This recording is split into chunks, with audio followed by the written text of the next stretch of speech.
Guys welcome to ടോസൻ്റെ പുതിയ വീഡിയോയിലേക്ക് എല്ലാവർക്കും സ്വാഗതം.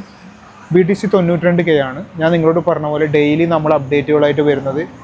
നിങ്ങൾ ഒരു കിടക്കുന്ന സമയത്തോ നിങ്ങൾ ഡ്രൈവ് ചെയ്യുന്ന സമയത്തോ മാത്രം നിങ്ങൾ എന്ത് ചെയ്യുക, നമ്മുടെ വീഡിയോ എടുത്ത് ഈ ഡെയിലി ക്രിപ്റ്റോ റിലേറ്റഡ് അപ്ഡേറ്റുകൾ ശ്രമിക്കുക. അങ്ങനെയാണ് നിങ്ങൾക്ക് ഈ ക്രിപ്റ്റോ ആയിട്ട് ഇങ്ങനെ സജീവമായിട്ട് പോവുകയും നിങ്ങൾ ഇൻവെസ്റ്റ് ചെയ്യുന്നതോടനുബന്ധിച്ചുള്ള ആ ഒരു രസവും നിങ്ങൾക്ക് കിട്ടും. അതുകൊണ്ട് നിങ്ങൾ അനാവശ്യമായിട്ട് എക്സ്ട്രാ ടൈമൊന്നും ഇതിന് കണ്ടെത്തണ്ട.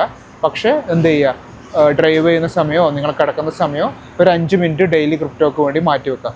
നമ്മളെ സംബന്ധിച്ചിടത്തോളം BTC 100Kൻ്റെ അടുത്ത് എത്താൻ പോവുകയാണ്. ഞാൻ നിങ്ങളോട് പറഞ്ഞ പോലെ ഇപ്രാവശ്യം നമ്മൾ എവിടുന്ന് സെല്ല് ചെയ്യണം എന്നുള്ളത് വളരെ ഇമ്പോർട്ടൻ്റ് ആണ്. ഒരു ബുൾ മാർക്കറ്റിൻ്റെ ടോപ്പ് എത്തുമ്പോൾ നമ്മൾ നൈസായിട്ട് മുങ്ങും, എന്നിട്ട് അടുത്ത ബിയർ മാർക്കറ്റിൽ നമ്മൾ തിരിച്ചു വരും, എന്നിട്ട് വീണ്ടും നമ്മൾ ബൈ ചെയ്യും. അതുപോലെ കുറേ ഷോർട്ട് ഓപ്ഷൻസ് എല്ലാം പ്ലാൻ ഉണ്ട്. അപ്പോൾ നിങ്ങൾ സജീവമായിട്ട് ഉണ്ടാകണം. അല്ലെങ്കിൽ എന്താ പ്രശ്നം എന്ന് വെച്ചാൽ നമുക്ക് മിസ് ഔട്ട് ചെയ്ത് പോകും. നിങ്ങൾ ഒരാൾ ഇൻവെസ്റ്റ് ചെയ്യുകയാണ്, നിങ്ങൾ ₹1 ക്രിപ്റ്റോയിൽ ഇട്ടുകയാണെങ്കിൽ നിങ്ങൾ ഇനി അങ്ങോട്ടുള്ള ഞാൻ പറഞ്ഞ പോലെ ഒരു ജൂലൈ ആഗസ്റ്റ് വരെയെങ്കിലും സജീവമായിട്ട് നിങ്ങൾ ക്രിപ്റ്റോ റിലേറ്റഡ് ന്യൂസ് കാണണം. എൻ്റേതായ അത്രയും സന്തോഷം. ഇന്ന് നമ്മൾ ഷിബ് ഡോജ് പറയാൻ കാരണം എന്ന് പറഞ്ഞാൽ ഒട്ടുമിക്ക ആൾക്കാരും വീണ്ടും സജീവമാവുന്നതും ഹോൾഡ് ചെയ്യാൻ ഇഷ്ടമുള്ളതും കൂടുതൽ ഹോൾഡ് ചെയ്യുന്ന കോയിനൊക്കെ ഡോജ് ഷിബിലായിരിക്കും.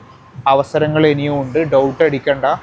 ചില ആൾക്കാർ എന്നോട് പറഞ്ഞെന്ന് പറഞ്ഞാൽ ഡോജ് വാങ്ങിയത് 0.4 ആണ്, പ്രശ്നമാണോ? ഒന്നുമല്ല.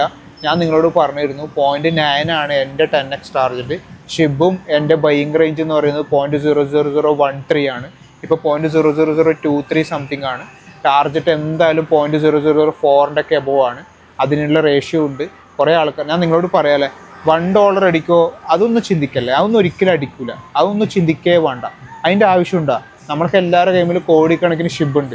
$1 അടിച്ചത്ര നമുക്ക് കിട്ടില്ല, കോടി ഡോളറാണ്. അത്ര നമുക്ക് കിട്ടുമോ? അതൊന്നുമില്ല. അപ്പോൾ അത്ര ഹൈപ്പോത്തറ്റിക്കൽ ചിന്തയൊന്നും വേണ്ട. പക്ഷെ അത്യാവശ്യം റിട്ടേൺസ് വരുന്ന രീതിയിൽ ഈ ബുൾ മാർക്കറ്റ് ഉണ്ടാവും. അത് സിസ്റ്റമാറ്റിക് ആവണം. പുതിയൊരാളാണെങ്കിൽ 1% കയറിക്കഴിഞ്ഞാൽ ബുക്ക് ചെയ്യുന്നതും തെറ്റൊന്നുമല്ല. വിഡ്രോ ചെയ്യണം. വീണ്ടും ഫ്യൂച്ചർ എന്ന് പറഞ്ഞിട്ടോ മറ്റു ട്രേഡിലേക്കോ കുറേ ലോക്കൽ കോയിൻസിലേക്കോ ഒന്നും ഡെപ്പോസിറ്റ് ചെയ്യാൻ നിൽക്കണ്ട. നല്ല പ്രോഫിറ്റ് വരുമ്പോൾ വിഡ്രോ ചെയ്യുക, ഹാപ്പി ആയിട്ട് എന്തെങ്കിലും ചെയ്യുക, എൻജോയ് ചെയ്യുക. അല്ലെങ്കിൽ വേറെ എന്തെങ്കിലും സന്തോഷം നൽകുന്ന കാര്യങ്ങൾ ചെയ്യുക. അങ്ങനെയാണെങ്കിൽ പിന്നെ നമുക്ക് ഭാവിയിൽ വേറെ എന്ത് ഇൻവെസ്റ്റ്മെൻറ്റിലും റെഡിയായി പോകാൻ പറ്റും. നമുക്ക് എന്തെങ്കിലും ഒരു പ്രോഫിറ്റ് കിട്ടിയാൽ മാത്രമേ നമുക്ക് ഇത്തരം ഇൻവെസ്റ്റ്മെൻറ്റിൽ കോൺഫിഡൻറ്റ് വരികയും പിന്നെ ഭാവിയിൽ ഏത് തരം ഇൻവെസ്റ്റ്മെൻറ്റിലും നമുക്ക് സജീവമാകാൻ പറ്റും. അത് ക്രിപ്റ്റോ ആവണമെന്നില്ല. വലിയ ഏത് റിയൽ എസ്റ്റേറ്റ് ആയാലും വേറെ എന്ത് എക്സ്ചേഞ്ച് ആയാൽ പോലും നമ്മളെ സംബന്ധിച്ചിടത്തോളം നമുക്കൊരു കോൺഫിഡൻറ്റ് കിട്ടണമെങ്കിൽ നമുക്ക് അതിൽ നിന്ന് പ്രോഫിറ്റ് ലഭിക്കണം. അപ്പോൾ ഇത്തരം പ്രോഫിറ്റുകൾ നിങ്ങൾ എന്ത് ചെയ്യണം, കോൺഫിഡൻ്റായി ബൂസ്റ്റ് ചെയ്യണം. ഫൈനലായിട്ട് ബുക്ക് ചെയ്ത് നമുക്ക് ഒരുമിച്ച് ബുക്ക് ചെയ്യാം. അത് ആ സമയമാകുമ്പോൾ ഞാൻ പറയും. അതല്ലെങ്കിൽ നിങ്ങൾക്ക് ഞാൻ ഉദ്ദേശം എന്ന് പറഞ്ഞാൽ ഒരു $10 പ്രോഫിറ്റ്, അതായത് $10 ഇട്ടിട്ട് ഏകദേശം $7 കിട്ടിയ ഒരു $3 പ്രോഫിറ്റ് എടുക്കുക. അത് നിങ്ങളൊരു കോൺഫിഡൻറ്റ് ബൂസ്റ്റ് ചെയ്യാൻ കിട്ടും. എന്നിട്ട് കുറേ കയറുന്നുണ്ട് വീണ്ടും ആ $3 അങ്ങനത്തെ പരിപാടിയല്ല. നിങ്ങൾ ഒരു കോയിന് ഒരു പ്രോഫിറ്റ് എടുത്തിട്ടുണ്ടെങ്കിൽ പിന്നെ ആ കോയിൻ നോക്കണ്ട. പിന്നെ ഞാൻ എപ്പോഴും പറയുന്ന പോലെ ഫുൾ വിൽക്കണ്ട, 1% വിൽക്കുക. ഫുൾ വിൽക്കേണ്ട സമയമാകുമ്പോൾ നമ്മൾ ഒരുമിച്ച് വിൽക്കും. അതിനുള്ള സെറ്റപ്പുകളൊക്കെ നമുക്ക് ഒരുമിച്ച് സംസാരിക്കാം. നിങ്ങൾ എന്താ ചെയ്യേണ്ടതെന്ന് പറഞ്ഞാൽ ഡെയിലി ക്രിപ്റ്റോ റിലേറ്റഡ് ആയ അപ്ഡേറ്റുകൾ മാത്രം കാണുക. ഇപ്പോൾ ഡോജും ഷിബും ഓപ്പർച്യൂണിറ്റികളുണ്ട്. വോയിസ് കുറച്ച് പ്രശ്നമുണ്ടോ എന്നറിയില്ല, എന്നാലും നിങ്ങളോട് ഡെയിലി സംസാരിക്കാമെന്ന് വിചാരിച്ചിട്ടാണ്. Okay, by.